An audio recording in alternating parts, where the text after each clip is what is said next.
Você ouve agora Oração da Manhã, com Dom Adair José Guimarães.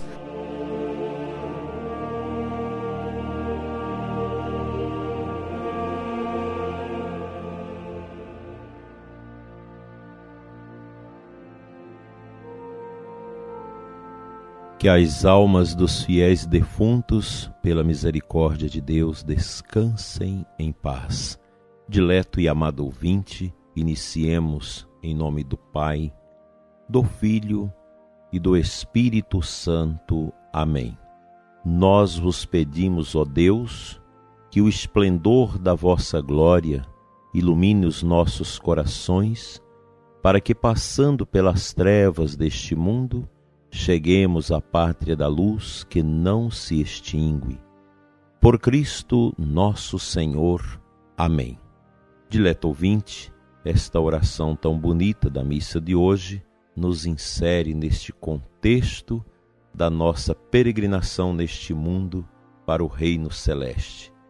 Quero aqui, passadas as festividades natalinas e de Ano Novo, agradecer o carinho de todos vocês, ouvintes, nossos leigos e leigas, religiosos, religiosas, sacerdotes, padres e bispos, enfim, todos os amigos e irmãos na fé, aqueles que a gente conhece pessoalmente, os que nós só conhecemos no altar e pela oração, por tudo que vocês me desejaram e rezaram por mim, pela diocese, pelo nosso clero, pela nossa família diocesana, nesses dias. Eu confesso a vocês que não tenho condição de responder todas as mensagens que nos chegam através das mídias, através dos e-mails, do WhatsApp, de Instagram, Facebook. A gente não tem humanamente condição de responder a todos. O que eu faço é celebrar uma missa nas intenções de todos vocês que mandaram cartão, que rezaram, que nos cumprimentaram durante esses dias bonitos, os amigos, os familiares, enfim, todas as pessoas de boa vontade que sempre nos asseguram seus votos de bondade, de oração para estes tempos. E eu digo para você, prezado ouvinte, se eu estou de pé, é graças à sua oração, é graças às alavancas espirituais que a gente recebe de todos os cantos.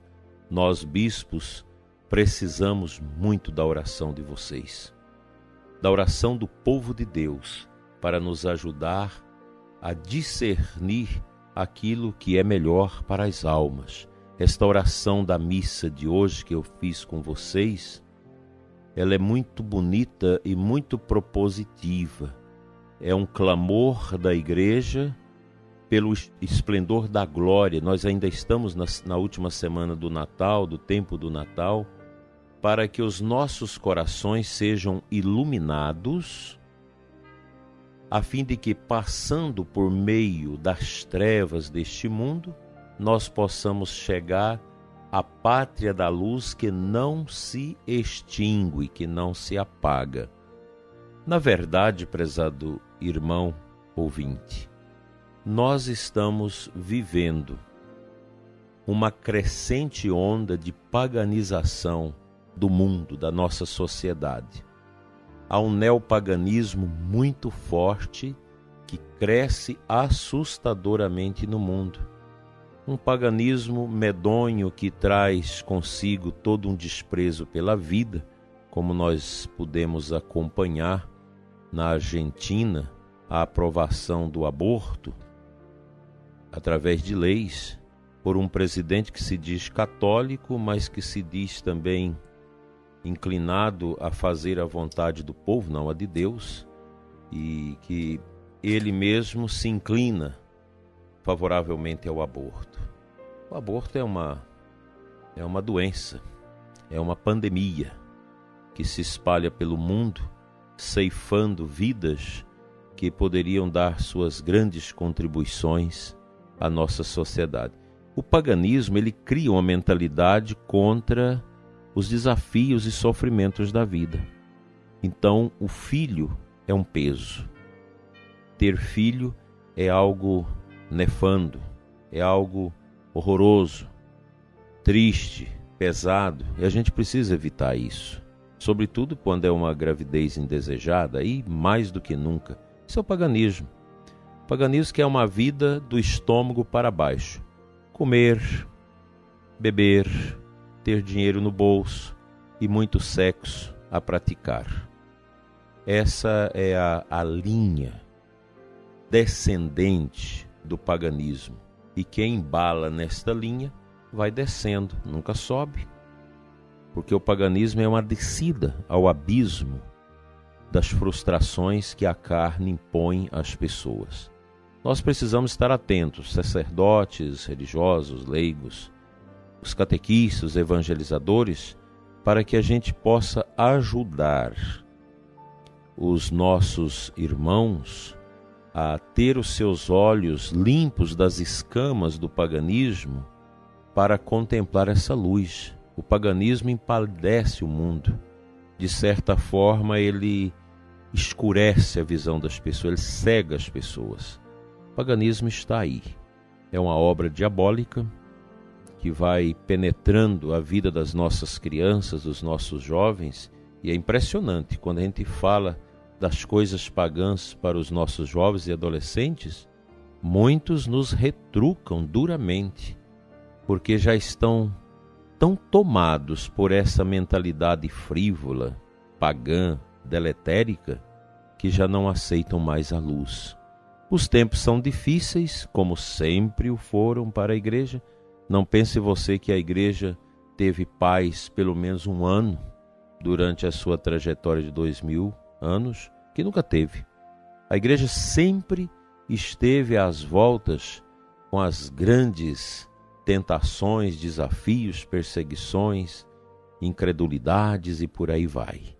Mas nós queremos reafirmar a nossa fé, o nosso desejo de seguir com Deus. E é muito simples para você combater tudo isso. É o sacrário, o amor à Eucaristia, à missa, comunhão, adoração a Jesus fora da missa, na Eucaristia, onde ele se encontra presente na hóstia consagrada, que é a natureza do seu corpo, do seu sangue, da sua alma, da sua divindade. O confessionário, a confissão permanente dos nossos pecados, e o rosário, que é o amor a Nossa Senhora, o rosário que é esse grande chicote que nós temos na mão para combater o autor do paganismo, que é o demônio, Satanás, em cuja natureza não se encontra nada de bom, somente o mal, o orgulho e a pertinácia. Vamos à palavra de Deus.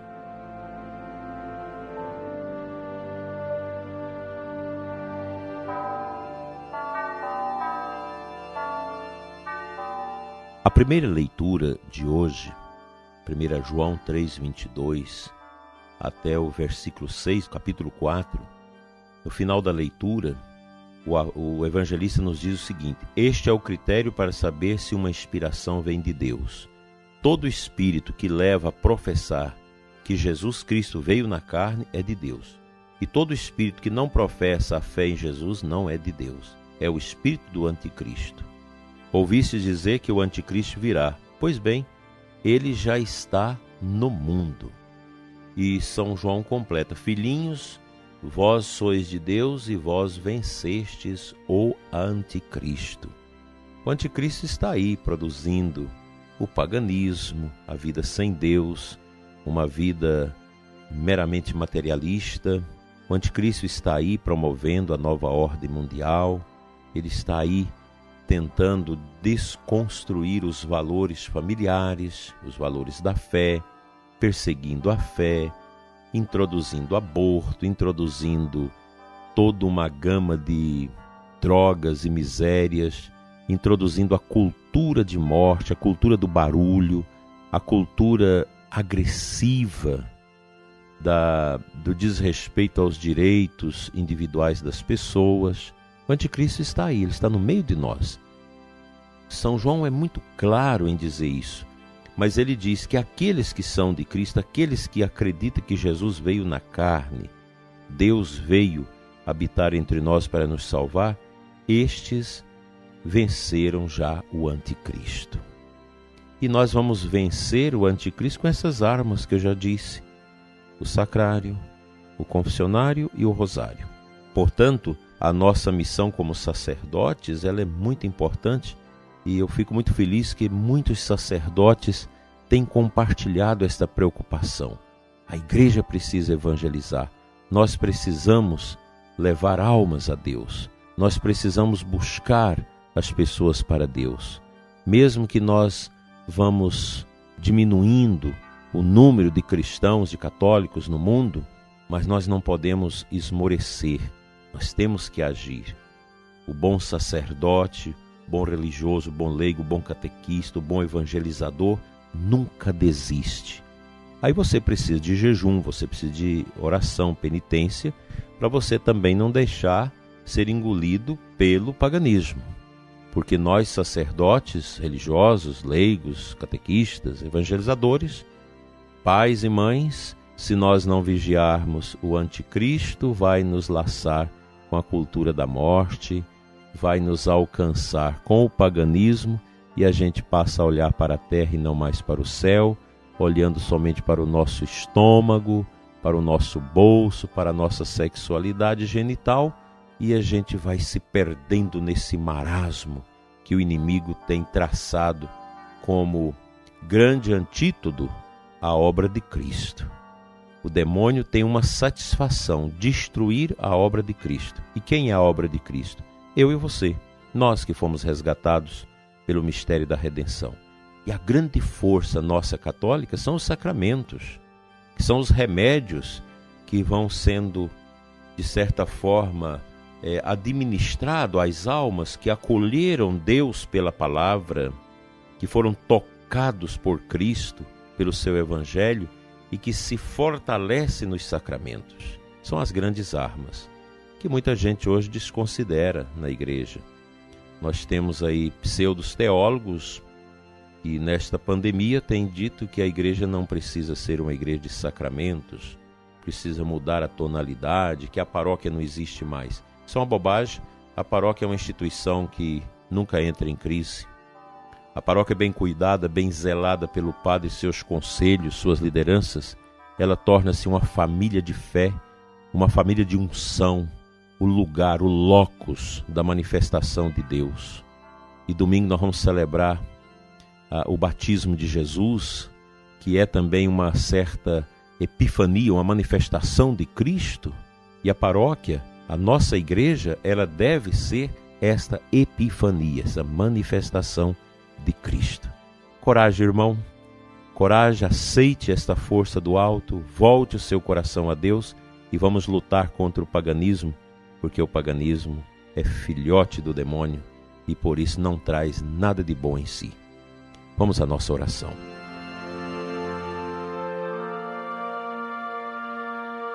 Pai de bondade, eu quero te louvar por cada ouvinte deste programa e por todas as pessoas que passaram suas mensagens para mim, para os outros bispos, para os sacerdotes, o povo que cuida de nós, Senhor.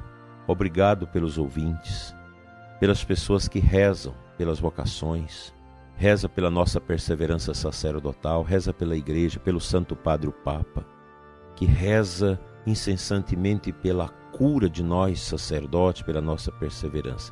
Obrigado, Senhor.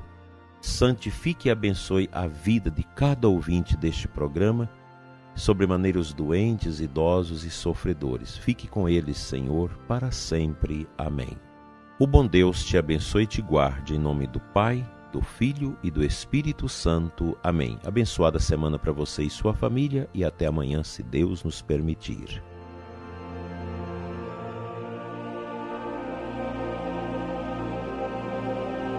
Você ouviu Oração da Manhã com Dom Adair José Guimarães, Bispo da Diocese de Formosa, Goiás.